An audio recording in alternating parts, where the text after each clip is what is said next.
Are loading into this map, of course. Why don't you introduce our fantastic players, Semlar? And the Spaniard down in the bottom of the map, playing the blue Terran, is Luzifron. And he will be having to recover from a bit of a psychological blow there, where he decided to play a bit of a mano-a-mano style, and Stephano slapped him down. So now we're going to have to see what he's got in store for our red Zerg up here in the top of the map. It is Millennium Stephano, looking so very powerful in that first map.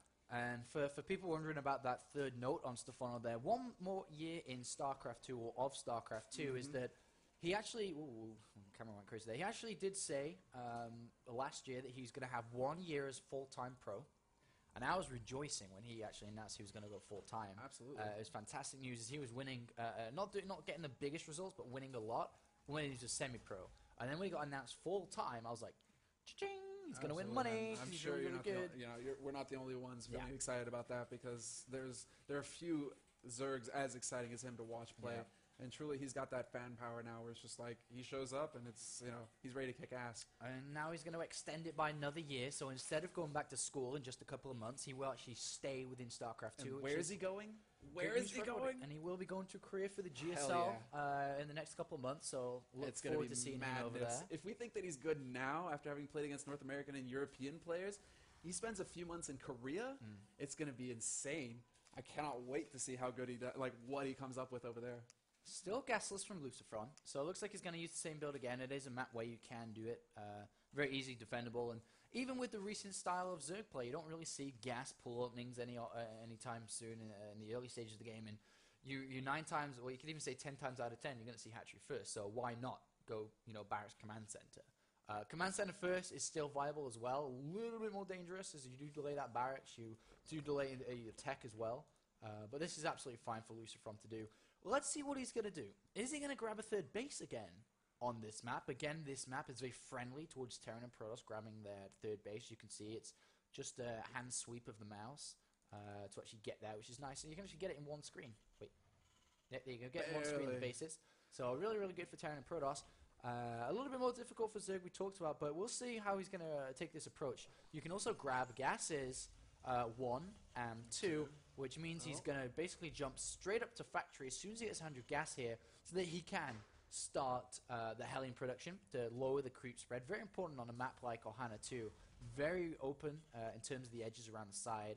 A lot of run-bys and flanks available, especially with the higher and lower grounds on the side of here. And actually, going back to the point we talked about these expansions, as a Zerg player, look, you have this base or this base.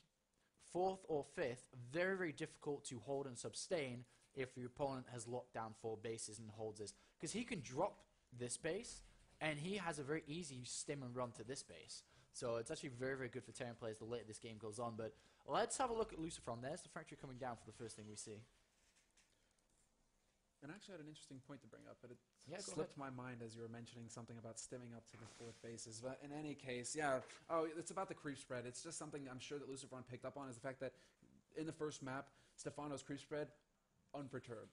It was beautiful. It was a thing of beauty. It was almost reaching up across the map to his base. I mean, that's the thing. You have to deny the creep for any Zerg, but Stephano in particular, just because his response time to the drops became magnificent. He could see all the drops coming. Good luck sneaking up on him. It grants him vision. So Luzifron with a very nice opening here. Ooh, SCV kill. Nice, nearly. So those Zerglings are definitely happy about giving their lives for the Overmind. That paid off well. What is going to be Luzifron's follow-up here? There are multiple follow-ups from this, and okay, he's going to go to the command center. So this is normal. He's going to want to get 2 4 Hellions out. They deny creep spread. They lock the Zerg player on 2 bases because of the only 1 entrance in here. And also, the Hellions are there for scouting, whether Stephano decides to do something crazy like we may be seeing now as he throws down the Roach Warren, but it is in plain sight on the natural ramp here. Luzifron's going to go up there, he's going to go, oh, okay, and probably just throw down a bunker, actually, and depending on what he does with this barracks, probably get out of Tech Lab straight into a Marauder here for safety reasons, but aggression can still follow this, but likewise, so can a normal passive route from Stephano, as you saw in that previous game. It could be mind games, it could be any number of reasons as well. Since the last game, Luzifron saw the roaches as well, so he's going to be asking himself, okay, well, how are we going to go ahead and play this from here on out? As we have the 2 tech labs coming out fairly early here for Luzifron, would you say? Ooh, Baneling Nest coming down. There it is. And this is almost the best case scenario for Stephano, considering you just pointed out that double engineering bay. So that's no units. Yeah. Look at That's the a army big supplies. investment early on. It's 6, and that's the Hellions and the 2 Marines. So he is in a lot of trouble. If he manages to get a tank out, it's going to be good. But a tank or 2 tanks is not really going to be able to do the damage necessary before his natural gets shredded to bits. So this is a very tense moment right now for Luzifron, whether he's going to scout. He sees roaches early on, but this doesn't mean aggression, you know. It was the same in the last game, and there is siege mode coming. There is the first tank coming here as well. The supply depot wall is completed. There is a bunker there, but only 1 Marine. Oh god, he sees a lot of roaches, man. Yeah, he sees it. He sees it. He knows. He has to now. He's trying to get that 1 Hellion Like away. The additional Hellion is bunkers? burning rubber, trying to make it back to the base. But yeah, no, it's definitely the jig is up, and now Stephano has to make it happen quickly here, or Luzifron is going to be able to defend what's coming at him. Siege mode is halfway done, though. Why are This you is not gonna building be more so very bunkers? close. Why are you taking gas on the natural? This makes no sense right now. Why are you taking gas on the cancel these? You need 2 bunkers, otherwise you're going to lose this game. And all of a sudden, I think Stephano's going to pick up a win. The first tank's out, but siege mode isn't done. The It still Baneling's has here. like 10 seconds left. Baneling's walking up. Supply block wall. Alright, that's it. He's in the base. He's in the base. He's got 2 Banelings. He can nail all those SCVs, and he does. Stephano crushing the natural SCV count. And now there is a siege tank, but what good will be done here? 2 siege tanks, though. That's not too shabby, but Stephano making his way through the wall, and he should kill 1 siege, and he should get the second as well. And look at this. Stephano expanding behind this. Yeah, he's expanding his drone, and he knows he doesn't have to kill his opponent. He was actually content in not even Wow, going he up the gets ramp both of and them. just keeping his opponent off that natural. And now Luzifron is playing from behind here. He's down to 23 SCVs. He does have 3 orbitals, but he's losing more SCVs here. And Stephano is just kind of, you know, and I guess you could use sport analogy here. He's just opening his legs. He's spreading his body. Whatever you want to say is that Stephano's just completely drone heavy. His legs. Double evolution chamber, double upgrades layer, 3rd base creep spread. The only thing he hasn't done is knock down these rocks, but there's no aggressive options. None. 0 from Luzifron. So Stephano has minutes, years, months, days, however you want to look at it, to actually do whatever he wants here. He's got a pretty sick creep spread as well. Yeah, it's you know, dream scenario here for Stephano, who is staring down a 2-0 lead in this best of 5 series here. Luzifron going to play from behind in this game, though. Isn't just going to give up and tap out. Does have those double engineering bays. Does have 1-1 complete, and will go into 2-2. So he does have an upgrade lead, the only lead he has in this game. But Stephano chasing that down with his own double evolution chambers. He's taking a 4th base similar. No, I'm just looking at, like, he's got... I mean, Luzifron is sitting there with half the gatherers of Stephano. Yeah. And Stephano, as you just said, going up the 4 bases, it's just going to be such an insurmountable advantage. And his crew spread looks like Germany right now, spreading over to look a bit more like France with true colors, but This is definitely... I mean, well... All right, we're gonna speculate a little bit. If you were in Lucifron's shoes, what are you doing right now apart from praying? apart from praying, I leave the game.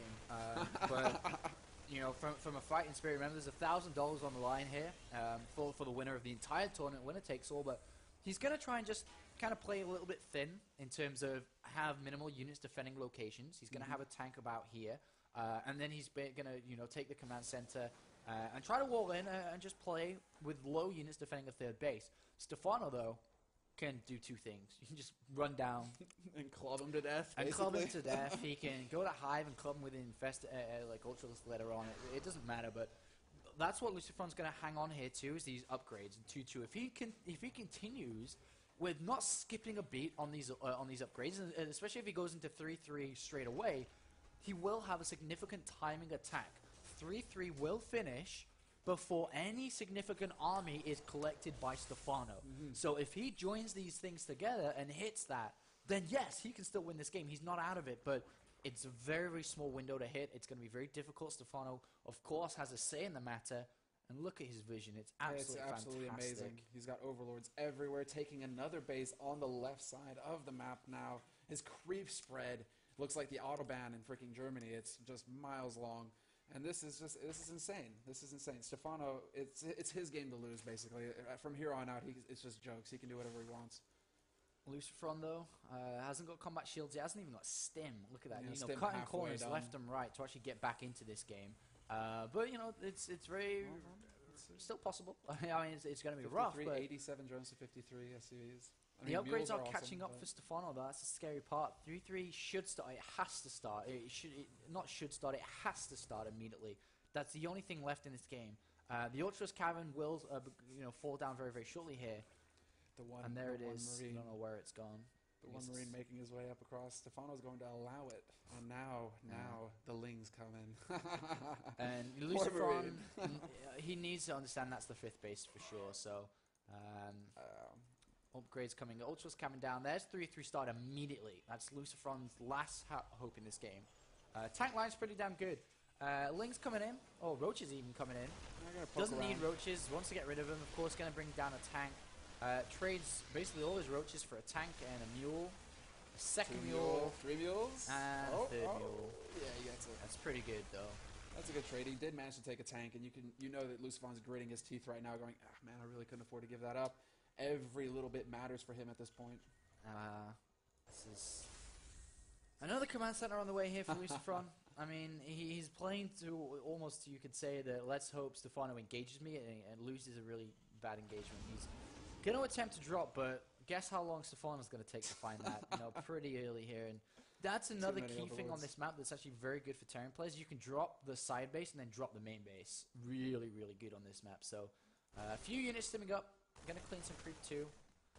But 130 supply versus 200. Getting a little bit of a distraction. 8 Ultralisks. There's no Marauders out. 37 Marines. Tanks are good. They do not have upgrades though. Only just now beginning. That's another corner. Does Stephano see a little blip making its way across the left part of the map? He's going to grab it with Infestors, and this is going to get shut down.